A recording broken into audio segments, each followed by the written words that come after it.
are doing a great job. Thank you. Thank you. Wait a minute. Can you just also respond to that question? Because, it's asked by CNN, and they always ask it with a slant, because they're totally slanting, because they don't know what's happening. That's why nobody's watching them. But would you answer that question also, please? Yes, gladly. So, as Pam mentioned, there's an illegal alien from El Salvador. So, with respect to you, he's a citizen of El Salvador. So, it's very arrogant even for American media to suggest that we would even tell El Salvador how to handle their own citizens as a starting point. As 2 immigration courts found that he was a member of MS-13. When President Trump declared MS-13 to be a foreign terrorist organization, that meant that he was no longer eligible under federal law, which I'm sure you know, you're very familiar with the INA, that he was no longer eligible for any form of immigration relief in the United States. So he had a deportation order that was valid, which meant that under our law, he's not even allowed to be present in the United States and had to be returned because of the foreign terrorist designation. This issue was then, by a district court judge. What's up, Patriots?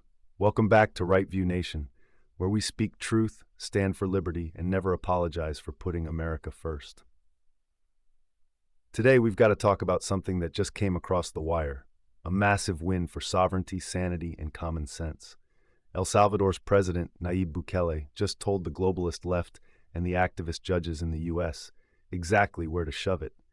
You may have heard the name Kilmar Abrego Garcia, an illegal alien and a known member of MS-13.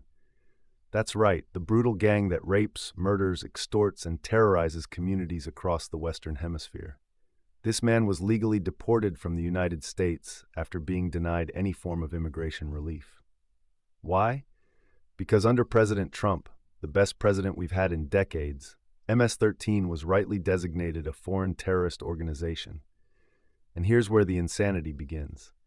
Completely inverted, and a district court judge tried to tell the administration that they had to kidnap a citizen of El Salvador and fly him back here. That issue was raised to the Supreme Court, and the Supreme Court said the district court order was unlawful, and its main components were reversed 9-0 unanimously, stating clearly that neither Secretary of State nor the President could be compelled by anybody to forcibly retrieve a citizen of El Salvador from El Salvador, who again is a member of MS-13, which, as I'm sure you understand, rapes little girls, murders women, murders children, is engaged in the most barbaric activities in the world, and I can promise you if he was your neighbor, you would move right away. So you don't plan but to the ask Supreme for Court's asking to... And what was the ruling in the Supreme Court, Steve? Was it 9-0? Yes, it was a 9-0 in our favor. In our favor, against the district court ruling, saying that no district court has the power to compel the foreign policy function of the United States. As Pam said, the ruling solely stated that if this individual, at El Salvador's sole discretion, was sent back to our country, that we could deport him a second time. Well, no version of this legally ends up with him ever living here because he is a citizen of El Salvador. That is the president of El Salvador. Your questions about it, per the court, can only be directed to him. I asked President Bukele, can President Bukele weigh in on this? Do you plan to return him? Well, I'm supposed to have suggested that I smuggle a terrorist into the United States, right? It's always how can I smuggle? How can I return him to the United States? Like I smuggle him into the United States, or what do I do? Of course, I'm not going to do it. It's like,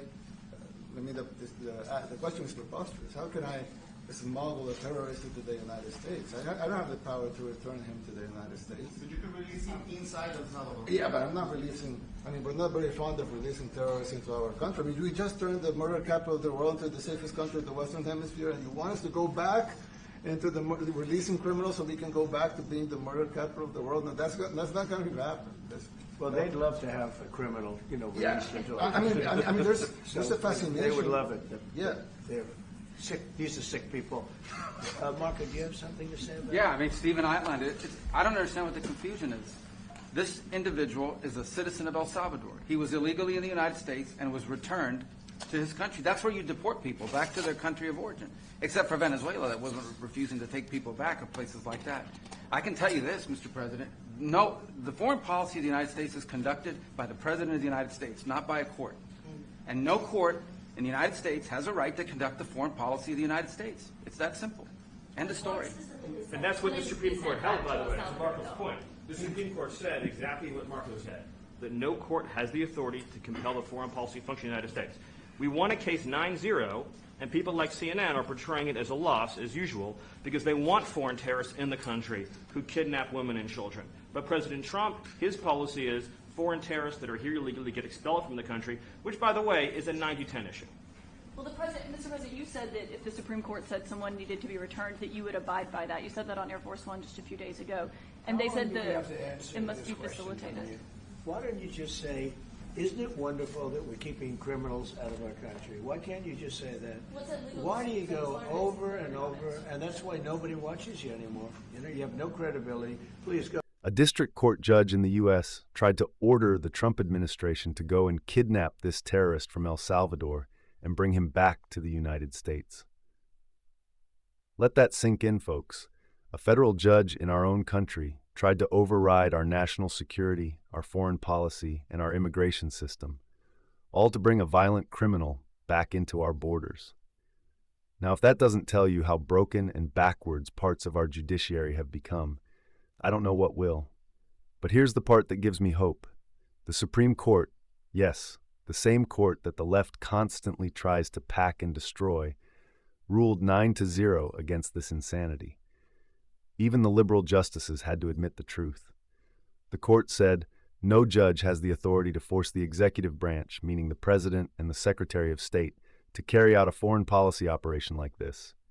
It was a slam dunk for President Trump's America First policies, and you'd think the media would cover it that way, right? Wrong. CNN, the Clinton News Network, and other far-left outlets are twisting it. They're portraying this as a loss for Trump and trying to drum up sympathy for a known terrorist. That's right. The media wants you to feel bad for a gang member instead of standing up for American families who have suffered because of illegal immigration and cartel violence. And now here's where things get even better. President Bukele responded to this nonsense with strength and clarity. He basically said, "Are you seriously asking me to smuggle a terrorist into your country?" He mocked the entire idea, called it preposterous, and he's absolutely right.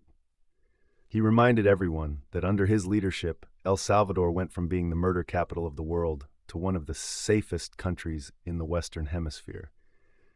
And he's not about to release a criminal just because woke judges and fake news anchors in America think it's the compassionate thing to do. Let me tell you something, folks. This is what real leadership looks like. President Bukele is doing what our own weak-willed globalist Democrats won't do. He's protecting his people. He's standing up for his country's sovereignty. And he's refusing to bow to foreign pressure, especially from American institutions that have lost all credibility. Now here's my take, and this may ruffle a few feathers, but I don't care. It's time we start taking notes from leaders like Bukele. When your country is overrun with gangs, drug violence, and corruption, you don't pass out welcome mats and free housing. You clean house, you restore order, and you put the safety of your citizens first.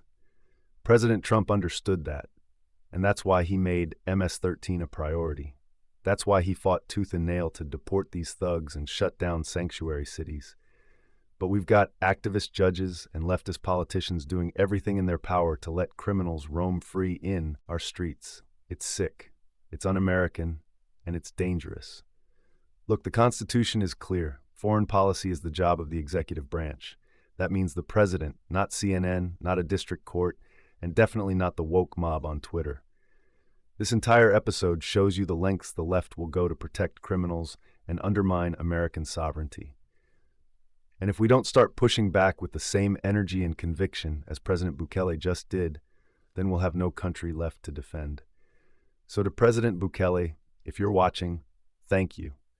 Thank you for having a backbone. Thank you for standing against globalist nonsense. And thank you for refusing to release a terrorist back into our country. And to my fellow patriots, the fight is far from over.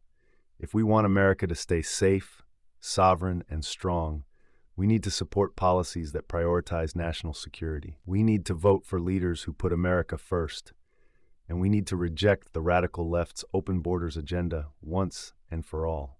Make sure to hit that like button, subscribe to Right View Nation so you never miss the truth that the mainstream media won't show you. Comment below, do you support Bukele's decision? And are you sick of activist judges, these and leftetivist judges as media trying to undermine our country? Until next time, stay strong, stay free, and stay patriotic. God bless you, and God bless the United States of America.